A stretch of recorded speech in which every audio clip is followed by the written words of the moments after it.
Hi అండి అందరికీ. ఇక్కడ కనిపిస్తున్నది మన భద్రాచలంలో ట్రైబల్ మ్యూజియం. ఇది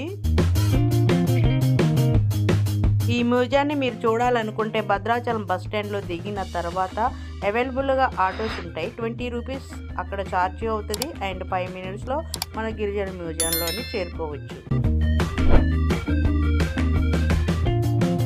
ఈ ఆదివాసీ మ్యూజియంలో ఈ తరం పిల్లలకైతే చాలా యూజ్ అవుతుంది.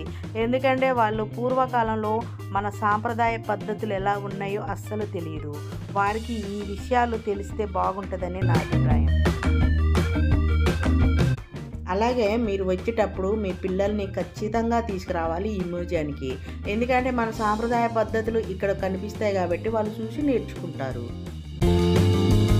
అండ్ ఈ మ్యూజియానికి సంబంధించిన ఫుల్ వీడియో మన యూట్యూబ్ ఛానల్లో ఉంది. ఒకసారి ఛానల్ని విజిట్ చేసి వీడియో మొత్తం చూసి సబ్స్క్రైబ్ చేసి లైక్ చేసి మీ ఫ్రెండ్స్కి షేర్ చేయండి.